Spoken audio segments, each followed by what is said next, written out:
कहानी की शुरुआत में हमें ग्रे एलिस नाम की लड़की को दिखाया जाता है जिसे उसके गुनाहों के लिए मौत की सजा सुनाई जा रही थी। उन्होंने जैसे उसे फांसी पर लटकाया, एलिस ने वहां खड़े एक आदमी की आंखों में देखकर उसे अपने वश में कर लिया और फिर एक एक करके उन सभी को मौत की घाट उतार दिया जो उसे मारने आए थे। आखिर में सिर्फ उनकी लीडर ही बची जिसे एलिस चाहती तो उसी वक्त मार सकती थी, पर वो उसे बताना चाहती थी कि बिना गलती के मौत की सजा पाना कैसा होता है। जिसके बाद उसने उसके गले में वही फंदा लपेटा जो कुछ देर पहले उसके गले में था और उसे जिंदगी और मौत के बीच में तड़पने के लिए छोड़कर वहां से चली गई। आज से पहले उस जगह से कोई जिंदा बचकर वापस नहीं लौटा था, पर जब गुलामों ने ग्रे को वहां से जिंदा लौटते देखा तो उन्हें एक उम्मीद की किरण दिखाई दी कि वो भी अपने खिलाफ हो रहे अत्याचार के खिलाफ लड़ सकते हैं। बताया जाता है कि एलिस एक श्रापित जादूगरनी है जिसके ऊपर एक ऐसा श्राप है जिसके चलते उसे सबकी इच्छाओं को पूरा करना होगा, और अगर वो ऐसा करने में नाकाम हो जाती है तो वो जिंदगी भर नरक की आग में जलेगी। पर उससे विश वही मांग सकता है जो उसे अपनी ख्वाहिश की कीमत अदा कर सके। इसलिए चर्च एलिस को खत्म करना चाहता था क्योंकि उन्हें डर था कि कहीं उनके गुलाम उससे अपनी आज़ादी ना मांग लें। वहीं दूसरी ओर हम बोयस नाम के बाउंटी हंटर को देखते हैं जो अपने शिकार की तलाश में निकला था। कुछ दूर आने के बाद वो अपने घोड़े से नीचे उतरा और कहा ये जगह किसी भगोड़े के छुपने के लिए बहुत अच्छी है। चुपके से एक आदमी उसकी राइफल हथियाने की कोशिश करता है, पर तभी उसमें लिपटे दो मुँहे सांप उसे डस लेते हैं। बॉयस उन सभी को मारकर अपना काम खत्म करता है और अपने पालतू सांपों को लेकर वहां से चला जाता है।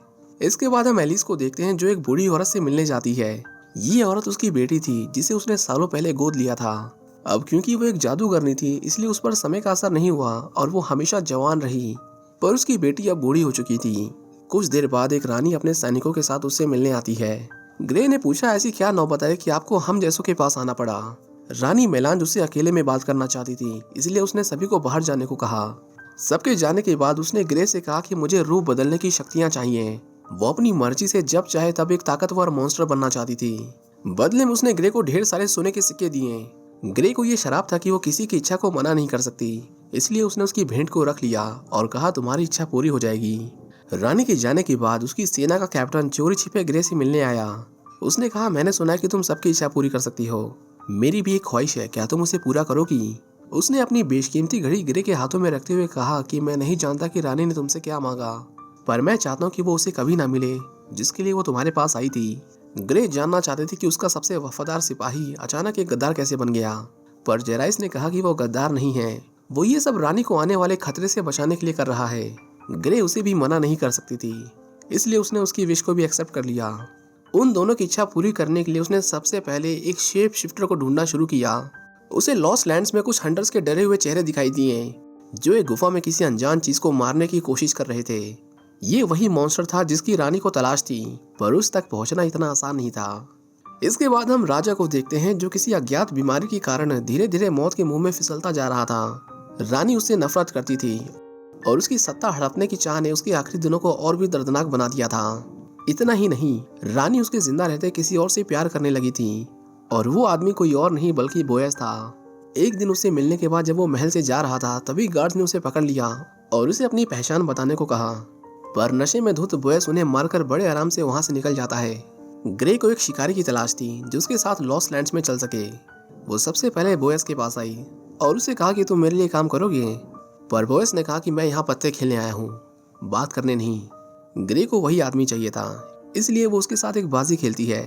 बोयस को लगा कि वो बड़ी आसानी से जीत जाएगा, इसलिए उसने अपने सारे पैसे दांव पर लगा दिए, पर उसका सारा नशा उतर जाता है जब वो उन पैसों को हार जाता है।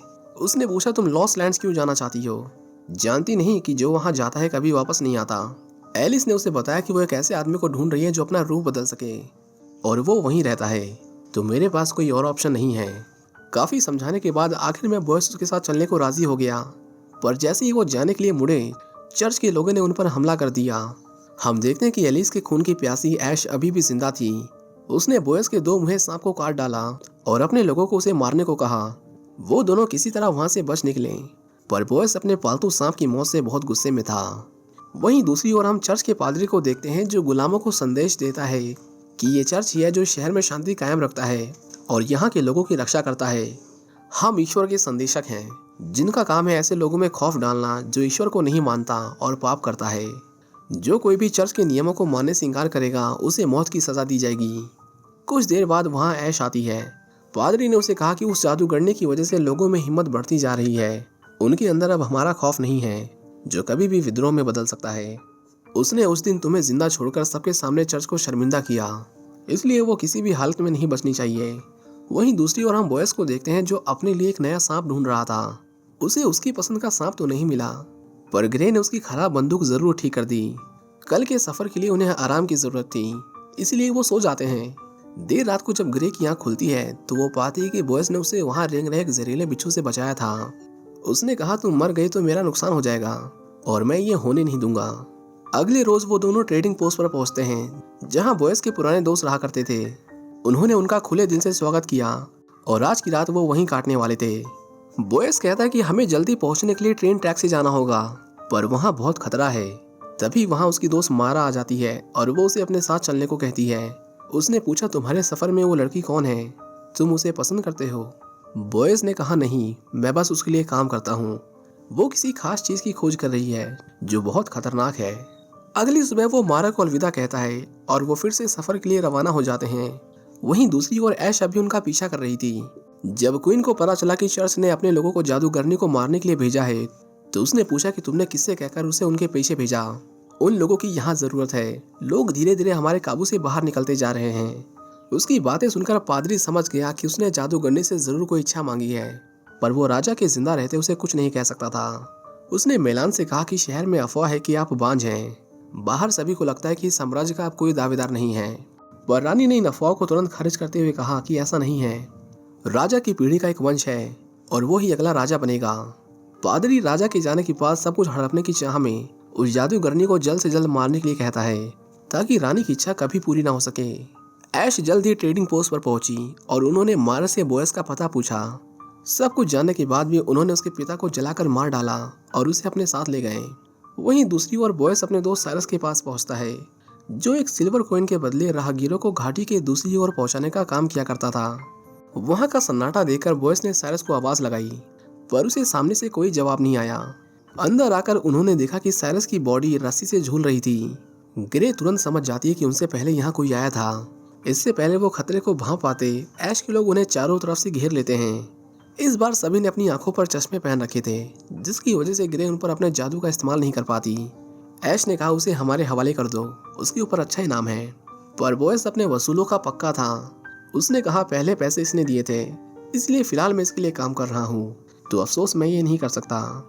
ऐश जानती थी कि ऐसा होगा, इसलिए उसने अपनी दूसरी चाल चली। बॉयस देखता है कि मारा उनके कब्जे में थी। उस बेचारी को इन लोगों ने बहुत टॉर्चर किया था। वो उसकी आंखों के सामने मारा को मार देती है, जिसके बाद बॉयस अपना आपा खोकर उनसे अकेले भिड़ जाता है। उसने ऐश पर एक के बाद एक कई गोलियां चलाई, पर उसके लिए जान देने वालों की कमी नहीं थी।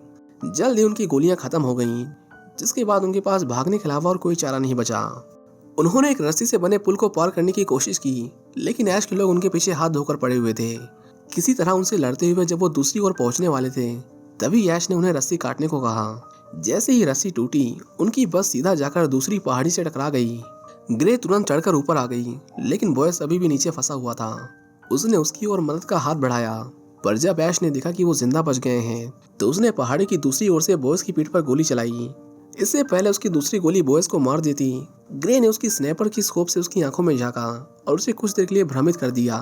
बॉयस ने पूछा उसने मुझ पर दूसरी गोली क्यों नहीं चलाई, जिस पर ग्रे ने कहा कि उसने अपनी पूरी कोशिश की थी, पर तुम्हारी किस्मत थी कि तुम बच गए। ग्रे ने उसकी गोली निकालने में बॉयस की मदद की। दर्द की वजह से बॉयस कुछ देर के लिए बेहोश हो गया, पर जब उसे होश आया तो उसने देखा कि ग्रे ने उसके घावों को अच्छे से सिल दिया था। वहीं दूसरी ओर क्वीन जब अपनी जांच करवाती है तो उसे पता चलता है कि वो प्रेग्नेंट है। सबके जाते उसने अपाहिज हो चुके राजा को बताया कि मैं मां बनने वाली हूँ, पर यह बच्चा तुम्हारा नहीं है, ये मेरा और बॉयस का बच्चा है, जिससे मैं सबको तुम्हारा बच्चा बताकर उसे यहाँ का नया राजा बनाऊंगी। उसे सब सच बताने के बाद रानी ने उसे मार डाला और इस बच्चे का राज उसी के साथ दफन हो गया। बॉयस और ग्रे जब सुरक्षित रास्ते से जाने की कोशिश कर रहे थे, तभी उन्हें ट्रेन की आवाज आई, जिसका मतलब ऐश उनके बहुत करीब थी। जल्दी पहुंचने के लिए उन्हें मजबूरन एक शॉर्टकट लेना पड़ा, पर आगे का रास्ता उनके लिए सही नहीं था। वो दोनों एक खंडहर पड़े टावर में पहुंचे। बॉयस ने उसे तुरंत एक सर्कल में आने को कहा और उसके आसपास ढेर सारा ऑयल गिरा दिया। रात होते ही अचानक उस टावर की लाइट जल उठती है और हम देखते हैं कि वहां मॉन्स्टर्स रहा करते थे। उन्होंने एक साथ उन पर हमला कर दिया, पर उनके चारों ओर जलती हुई आग उन्हें सुरक्षित रख रही थी। कुछ मॉन्स्टर्स ने उन तक पहुंचने के लिए एक छोटा सा ब्रिज बना दिया, पर तभी एक बैरल में ब्लास्ट हुआ और सब छिटक कर दूर जा गिरे। उनका लीडर ऊपर खड़ा उन्हें देख रहा था। वो सीधा उनके सर्कल में कूद पड़ा और ग्रे का गला पकड़ लिया। उसने कहा, तुम्हें यहाँ नहीं आना चाहिए था, अब इसके अंजाम के लिए तैयार हो जाओ। वो उसे मारने ही वाला था कि तभी ग्रे ने उसकी आंखों में झांका और उसे अपने वश में कर लिया। सारे मॉन्स्टर आग में जलकर राख हो गए, पर इससे ग्रे भी कमजोर पड़ गई थी। बोयका ने कहा, उन्होंने तुम्हारा नाम लिया, वो तुम्हें जानते हैं? ग्रे ने बताया कि ये लोग मेरी वजह से ही मॉन्स्टर बने हैं। कई साल पहले उन्होंने मुझसे खजाने का पता पूछा था और मेरे कहने पर जब वो यहाँ पहुंचे तो उन्होंने शराबित खजाने को हाथ लगा दिया और उनकी ये हालत हो गई। वहीं दूसरी तरफ पादरी सबको बताता है कि अब राजा इस दुनिया में नहीं रहे, अब उनका होने वाला वंश इस राजगद्दी का हकदार है। ये कहते हुए वो खून के आंसू रो रहा था, पर उसने ये रानी को जाहिर नहीं होने दिया। सबको नए राजा के सम्मान में झुकने को कहा गया और जो नहीं झुका उसे मार दिया गया। पादरी ने गुस्से में कहा कि एक सड़क की वेश्या आज मुझे हुक्म दे रही है, एक बार वो जादूगरनी मेरे हाथ लग जाए तो मैं इन दोनों को अपने हाथों से फांसी दूंगा। इसी बीच बोयस और ग्रे अपनी मंजिल के बहुत करीब पहुंच जाते हैं। ग्रे ने कहा कि अब तुम यहाँ से जा सकते हो, आगे का रास्ता तुम्हारे लिए सही नहीं है, उस मॉन्स्टर को पकड़ने में तुम्हारी जान जा सकती है।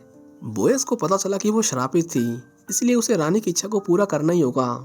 चाहता तो वो वापस लौट सकता था, पर उसने ऐसा नहीं किया और उसके साथ चलता रहा।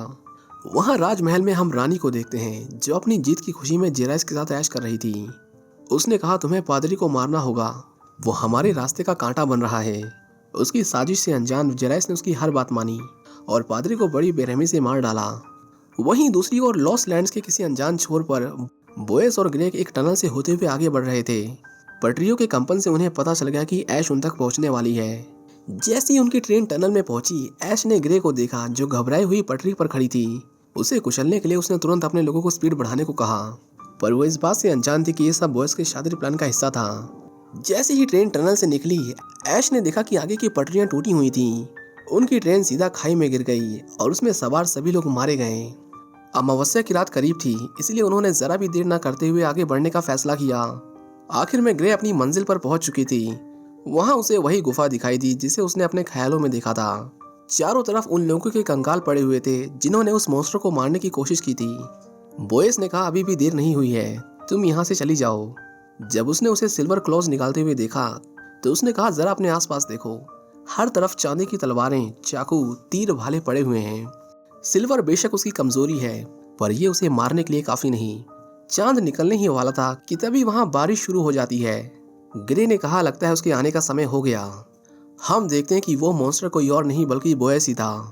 उसने कहा, तुम्हें क्या लगा कि मैं नहीं जानती? मैंने तुम पर भरोसा किया था, मुझे लगा कि तुम मुझे सच बता दोगे, पर देखो तुमने क्या किया, मुझे यहाँ ले आए ताकि मुझे मार सको। इसी बीच बोयस धीरे धीरे मॉन्स्टर में बदल रहा था। जल्दी उसने खुद पर काबू खो दिया और ग्रे के ऊपर हमला कर दिया, पर ग्रे कोई आम इंसान नहीं थी। उसने बोयस की आंखों में देखकर उसे भ्रम में डाल दिया।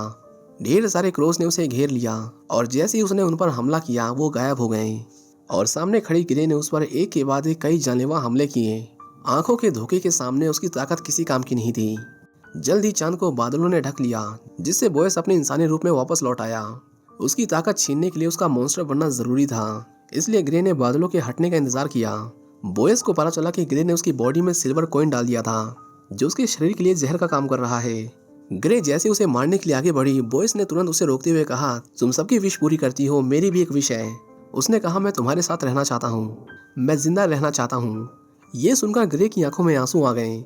उसने कहा, हाँ मैं सबकी विश पूरी करती हूँ, लेकिन उसके लिए सामने वाले को कीमत चुकानी पड़ती है। बताओ तुम मुझे क्या दे सकते हो? बोयस ने कहा, सब कुछ जो तुम चाहो। जैसे ही चांद की रोशनी बोयस पर पड़ी, वो मॉन्स्टर में बदलने लगा, लेकिन उससे पहले ही ग्रे ने उसे मार दिया और उसकी खाल लेकर वहां से चली गई। उसे वापस लौटता देख सभी गुलामों में खुशी की लहर दौड़ गई। ग्रे ने जेराइस को मॉन्स्टर की खाल दी और कहा, रानी से कहना है कि इस पर अपने खून की कुछ बूंदें डालकर इसे पहनकर सो जाएं। अगली सुबह उस मॉन्स्टर की सारी ताकतें उनके अंदर समा जाएंगी। जेराइस ने कहा कि तुमने मेरी विश पूरी नहीं की। मैंने कहा था कि रानी की इच्छा पूरी नहीं होनी चाहिए, तो फिर ये क्या है? ग्रे ने कहा कि मैं अब तक जिंदा हूँ क्योंकि तुम्हारी इच्छा पूरी हो चुकी है। तुम रानी को चाहते थे, इसलिए तुमने उस आदमी को अपने रास्ते से हटाना चाहा जिससे वो प्यार करती थी। वो अब मर चुका है और ये खाल उसी आदमी की है। रानी को जब पता चला कि जादूगरनी ने बोयस को मार दिया तो वो फूट फूट कर रोने लगी। बोयस उसके बच्चे का होने वाला बाप था, जिसके साथ उसने अपनी बाकी की जिंदगी के सपने देखे थे। जेराइस उसे समझाने की कोशिश करता है कि वो एक मॉन्स्टर था देखो उसने तुम्हें क्या बना दिया।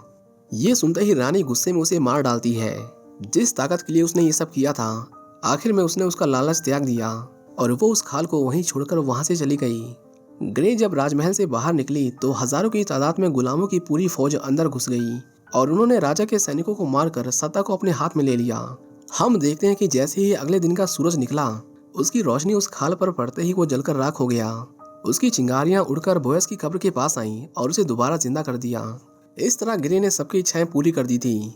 जिसे जो चाहिए था वो मिल गया, पर सभी को अपनी इच्छाओं की भारी कीमत चुकानी पड़ी।